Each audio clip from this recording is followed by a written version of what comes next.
Duane Allman was a singular force in American music and Southern culture. He conceived of and built a band that created a unique sound he heard in his head, but was unable to manifest. The Allman Brothers Band represents the fulfillment of Duane's musical vision, a brotherhood of virtuosos playing live. The band offered a distinct blend of Southern music, driving psychedelic blues rock played with the improvisational freeform of jazz.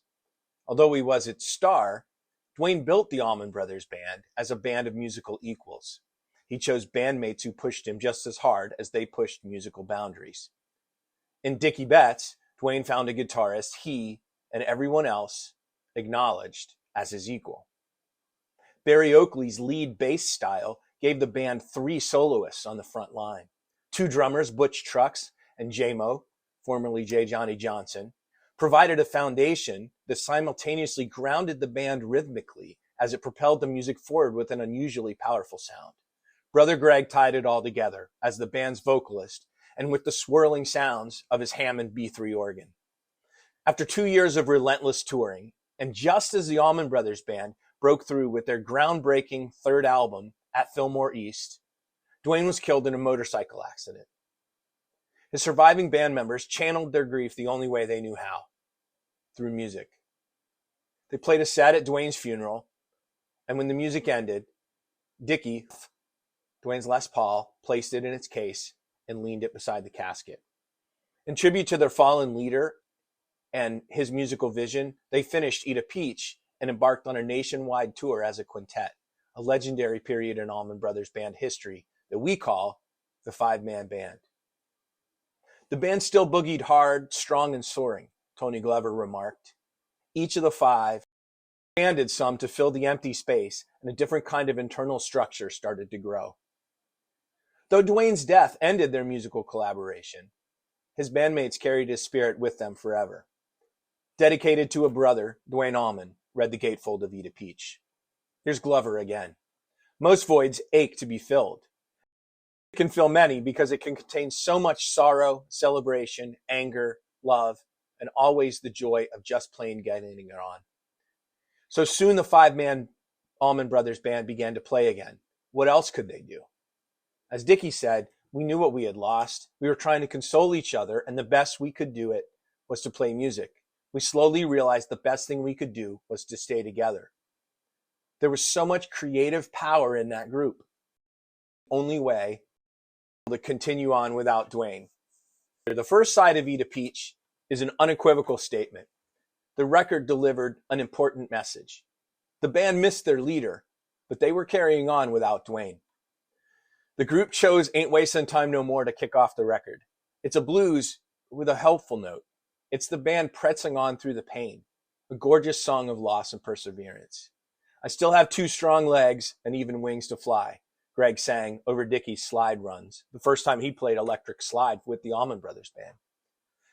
La Brea in A minor, an instrumental, follows. It's far from hopeful. There's something sinister about it, a simmering anger. Builds slow like a classical piece. The band is unadorned.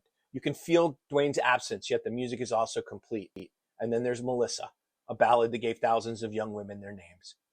The first song Greg ever completed, it was a particular favorite of Duane's. Greg played it at Duane's funeral, and its lyrics are inscribed on Greg's tombstone at Rose Hill Cemetery in Macon. As Greg said, the music hadn't died with my brother. The music was still good, it was still rich, and it still had that energy. It was still the Allman Brothers. Up next, covering 2 sides, the mighty Mountain Jam, a 33-minute improvisational masterpiece.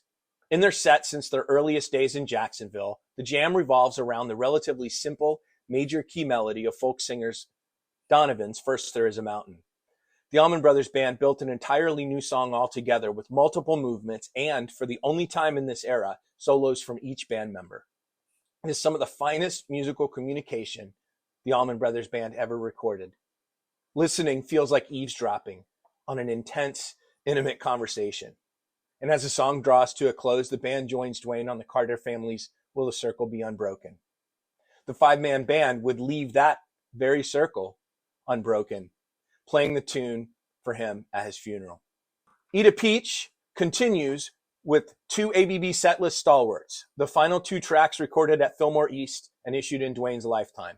Both are songs the bands typically played at the beginning of shows, with Duane playing slide guitar and open E tuning before returning to standard tuning for the rest of the gig.